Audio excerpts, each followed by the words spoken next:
Alright, apoy matek bedo ni kano, we diku, nyo tienu, nyo dicheng meni na tin ni kakano kena iti watching why yakobo ni.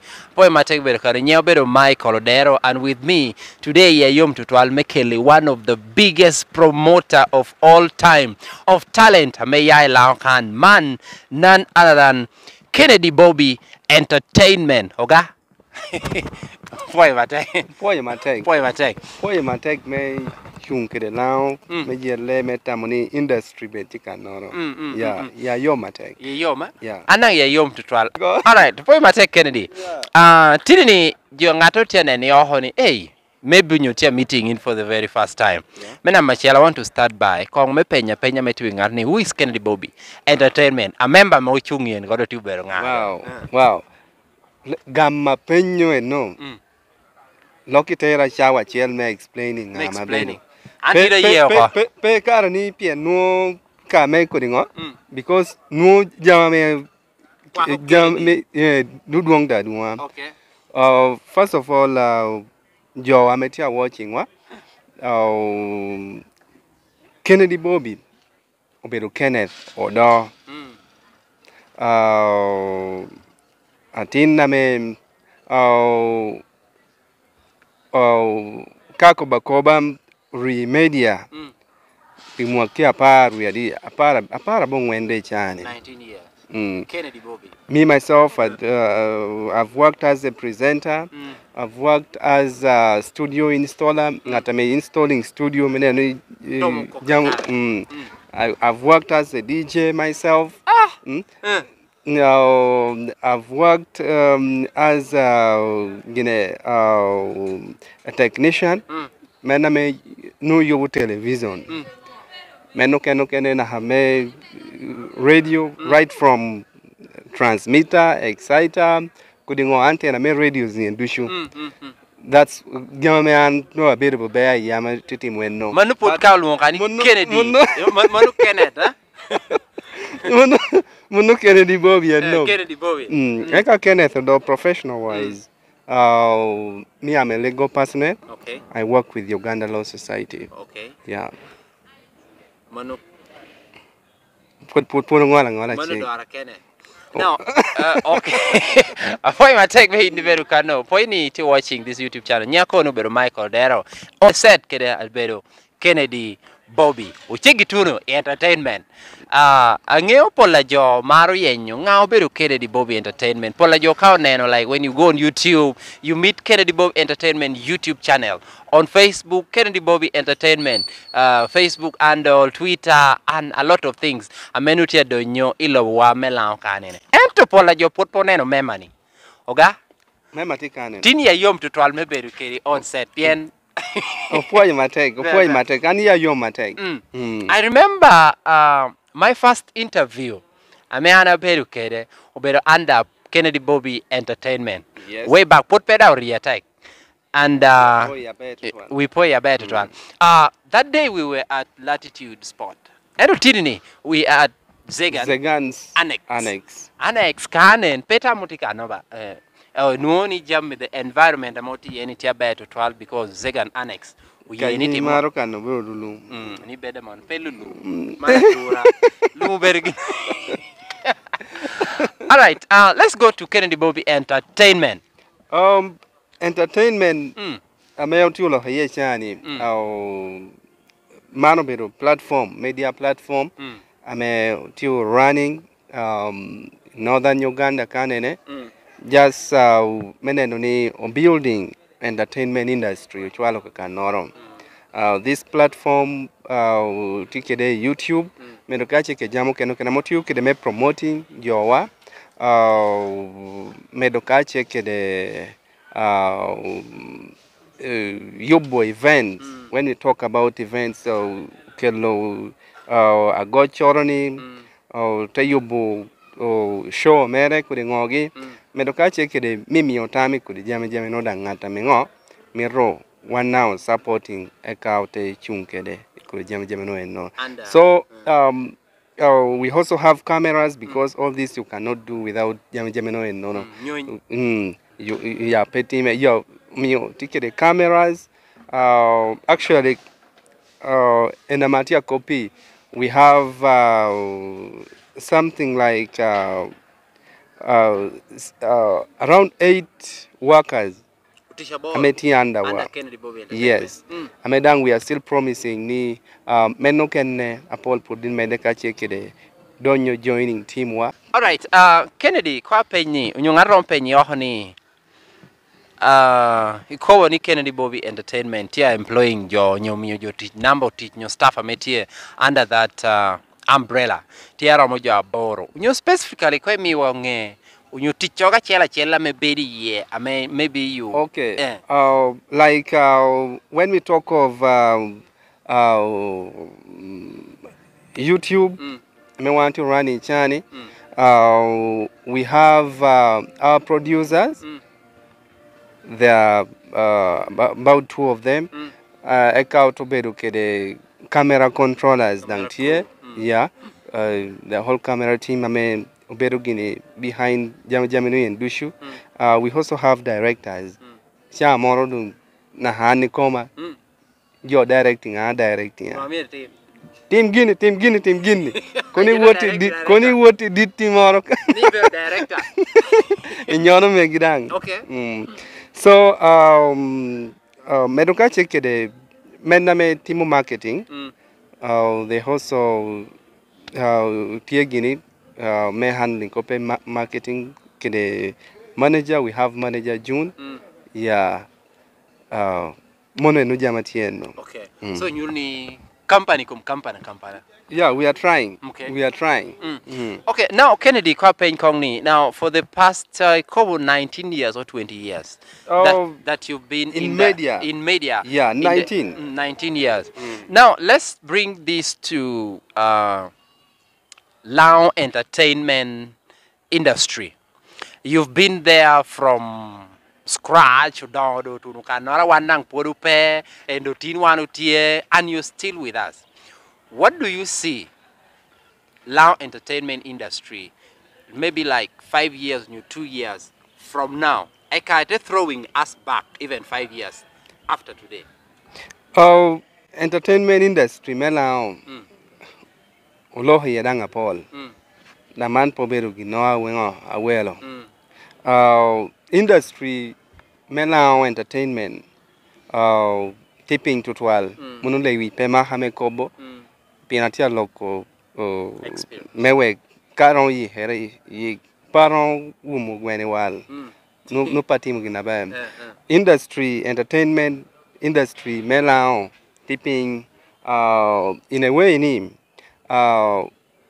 your amateur owning entertainment industry now your tia me you ka you ameti visible ye obero ka you ame obero where but you can feel no can ni you tia ignoring you ko ame omiu ko me chuma ka ko ni chuma me you chuma teach pe ironu kan me yo chaho processing jami ye ya chaki na hakana don't final product don't ye no be jama Paul kai ko ni choma ten yang ni industry ni ka no ko be industry ko mi ada dia na ngata me puta do yo por mere ma bi da industry so choma ni ne me entertainment ni ne yo tiu we hoka koketi burre morka nok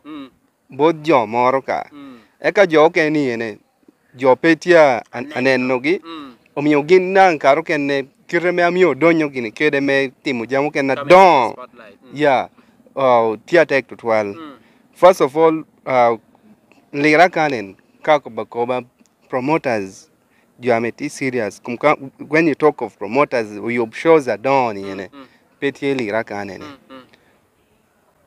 ita mi pingo pe gini nga me pe kede chente kwene yo dunyeo ka cool cool kiken amedan cool shani you copy ni new losses adia men obedo making can shani do shows they do juti adwak tumbara tutu kwene gini ene eto kai wote inungu promoters koketi ba you shows tia me they are being recognized ototijini one on one kede artists ototijini kachiel kede MCs ototijini kachiel kede DJs eka we gini en dushu teko ribere. That is what we call the real entertainment industry. Kita Kampala tia running kede. You cannot you be show ni Kampala ame no pay ti engage kede kudi Johnny en dushu. They are very tied down to you gini kara chiel. Etu gini ila put paneno tia ti. Industry dano tia bino kai wiye kere. Kan kom do karu kene dano ya de chako ka mege poshu. Da tajalo koni karung agoje bluetooth balodo pe. Okay, Kennedy, Manu, when it comes to industry, ket kong a sector within the industry. Sectors kokete like where new jokonokoni bogdan kajodo, better entertainment, to Goga, the radio personalities, MCs and DJs.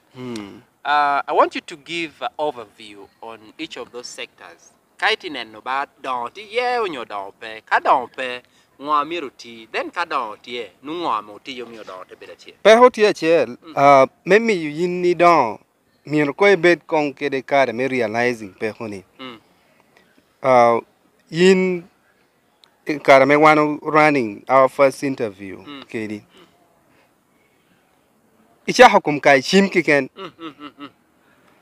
edite been realizing ni I need a lot kenen ko jame ti kere kane ni chane hena no because he realizing ni ngo gorotie jame mi obet kiti eto moment ame one job ame pashokan put po realizing pekiwa no peti kaname job poda worria okay so atiane no job peti awora nyim because dano put pon yang pe homere kana hechani gina matia kubichane jo kena terbati alokaraj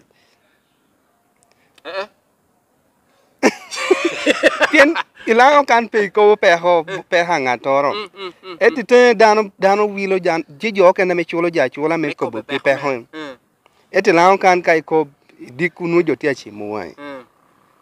So me Germany do show me one ko ye kong yoko be wa pe hoa. Wan ko ye kong pe hoa ko ma chiel la kan put po ko be wa ko nge pe hoa. Ni gor tie baldi kiti. What can we do? Tacha ko working on it. Eka jam no te bera be. Eti chani jam du shukum tia man jo kum tia bera man no. Pien no ba bino mar logo. Okay. Let me you were it yet. One put power is celebrity chachi chani. Okay. Oh. All right, poi ma take me in the very kano. Marmero Kennedy Bobby Entertainment Director CEO me the Kennedy Bobby Entertainment. And kuri nyo beru Kenneth Odora. Odora. All right. Utika no Kennedy Bobby Entertainment beru andola meti on YouTube. Kai tika no you find time go to like after this video you can check on YouTube. Subscribe to Kennedy Bobby Entertainment. Eka also go on Facebook, like the page, be a subscriber on TikTok, you know, follow and likes the videos. I'm a better tea because jopping yoni lawin na tieni wano tikere job mogo. Ame de utiu jam me mogo at least akari dong ping tia right. Nu jo mor tia mo dong kong meta mani industry poti nga. Poto. Now, Kennedy. Yo. What should we do? The only ginda me wano timu no icha wani. Yokoni pe hokatie po jalo. Oberu tichara chel. Okay. Tichara chel. Eka jote weko. Kwoman merangola dual tieni ene. Mbero ko to bolo kote. Ya gikimera I believe ni output ameromo katie. Roberu gina metia be tutwal. Bojo wa yoho. Ame marwa following gini wa kuri jam no. Okay. Yeah, so kita maneno kede no. Maybe let's throw back Chabira dekor karngech. Uneno from the sector of music where wa Roma dek or surfacing I'm seeing Pekora for the very first time, but at least to that number, Roma dek surfacing in on a national television, Manubero NBS Live After 5. I mean permit bedame we at Luo Mekobo because it's a great thing. Yeah. As you see that as a promoter, Keringata medo ju ogero industry ni chake kara metiri chia turu na kichani. What do you have to make of that journey to Kampala? Oh, aneno ba mono dang po bed achievement na di tutwale. Okay. Ikwo werwa mekane ne. Pien wodra ka Kampala red kuche tabe di show ko ngo gini ne. No. Teacher tag teaching kane ne. Okay. Ka yini beda we wana neno ja Paul la me mo kum ju chwalo kwene gini ne. But ngo amenwiti wero. Huh?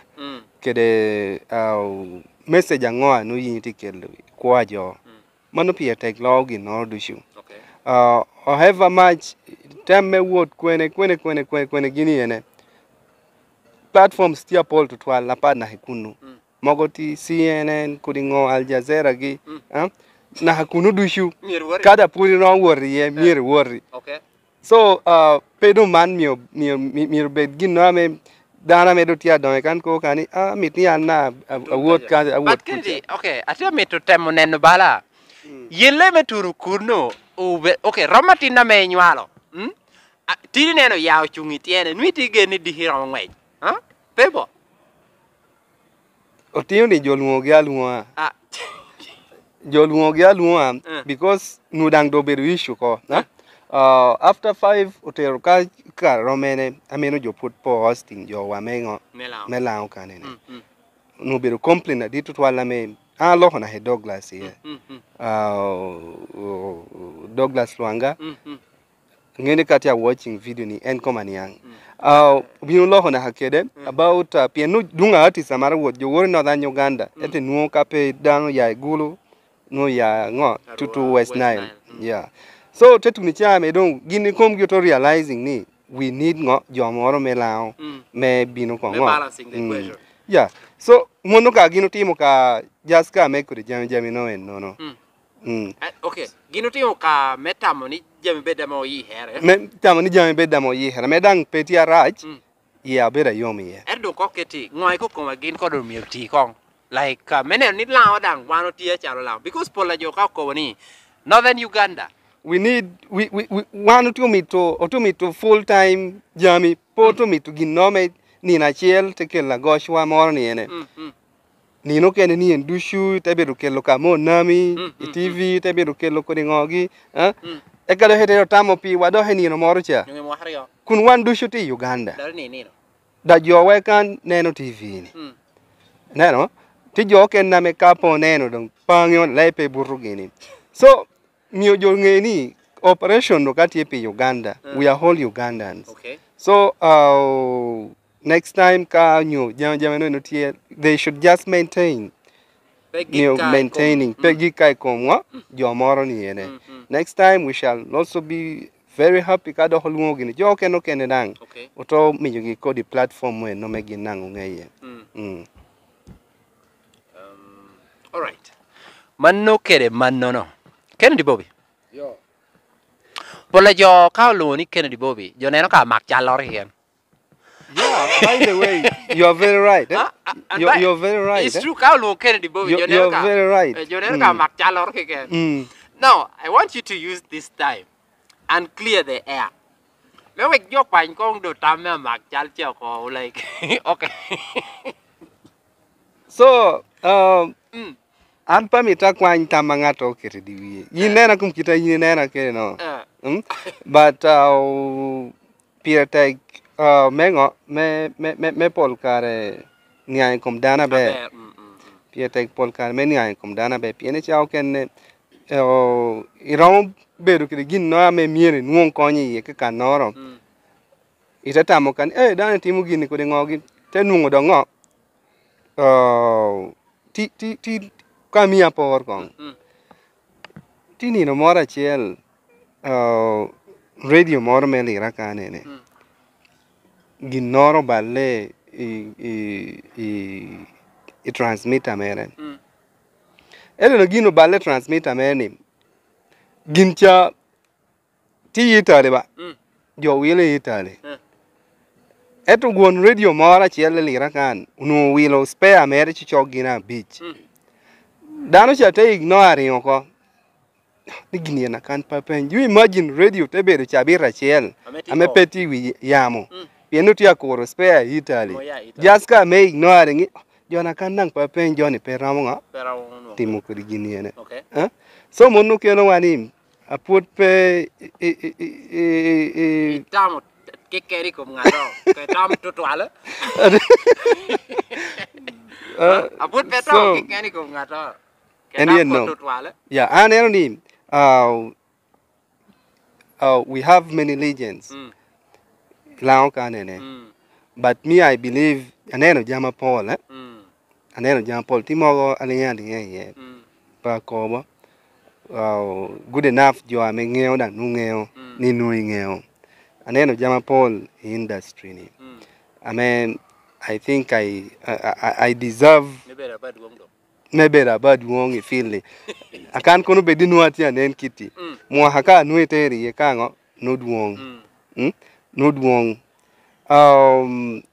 ana na hawera Jacob ni ana go na hawe recording artist go wera amatikire mo hadi mo ha no ati mo habiri ka no one no kela emme mo hadi no first stay there ke yen kana weri di wi kai weri wa pa what for weru kela weru no I call it a hit every day because kai winyu wera me jogo onywal wa paro pilo tino beda nyimwa mena me dunge kids shows yene tino ma wot kede program yene weru no go wanu kela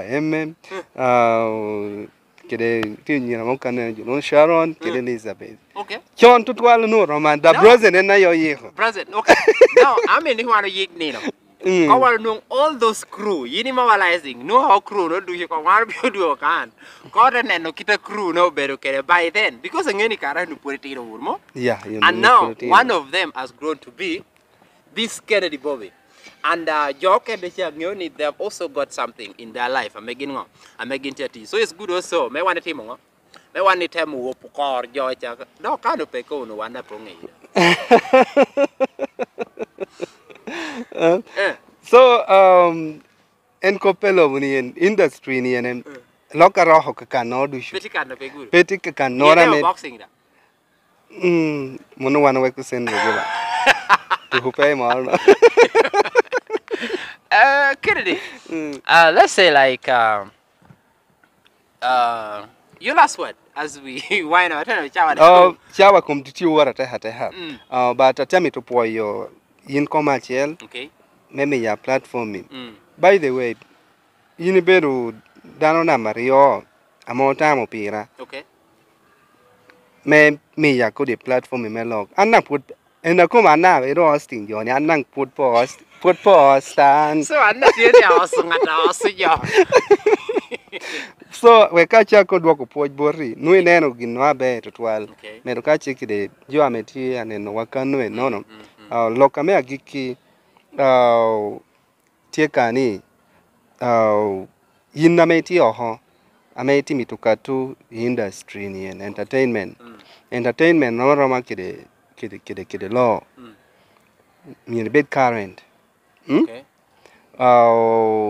inge ngo ametia trending ngo ametia timere you imagine ni ani cha ngora woro kameti attending show moro pepe wood amoro kamene ngo anyen stage jone jotu ni ngo nyondo jokelo stage amedong tia game malo wer ka re time ni jortia gochi kwene wireless yango kwe jami ruone na mineno jama nyen because ka yini bedo ko inungu industry motia building tenungu yini don ko chen dan kitamete gikireno I think like gira chala daw yellow wear wine ba ateha kom ateha tinga to tikanu no kai penjo ati experience jo ame yacharo type the town kanene Chaco is one of them atomato migini ene amohe ki ikara me jokel CDs kede flash na hichani ke we nungo mago tiu chano tapes ama tiu puro ko tiod lockety boxes aduonga me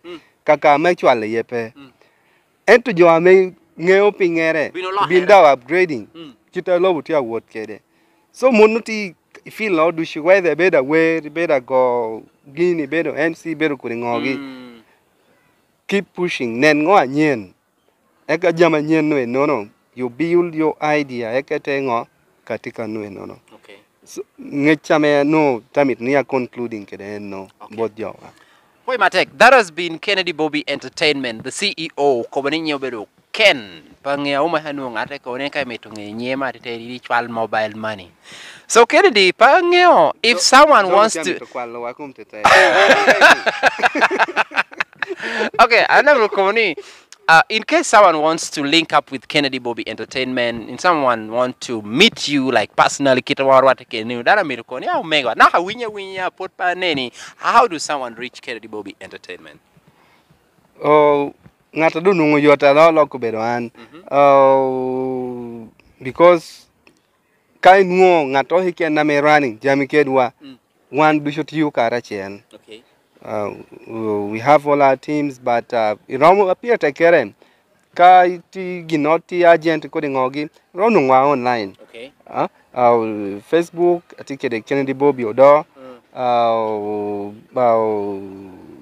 YouTube and adite unenge unu wono Kennedy Bobby Entertainment tika cheke de platforms ukene kokete ba Twitter, Instagram dushu kede nya chelo no ame ramu reaching wa ye but lira kanene studio wa tio be ya kana morane jami dushi ye but main office kanyi timi tunongo wa warati na ha Capital Sounds mono ti gedameti opposite kede OM supermarket mono ronungo wa office wa kanwe no. Alright, Boy Matek, Komunika Putpe subscribing to our YouTube channel for the last time. Subscribe, hit on the subscribe button. You tell us what you think about this interview. Who else do you think should come and join us in the next interview? And what should we do? Menenoni entertainment industry. Melau kan or Malakobni with me has been Kennedy Bobby Entertainment from Zegan Hotel Annex. One love. We see you in our next interview. Peace and love. Peace and love. Bye-bye.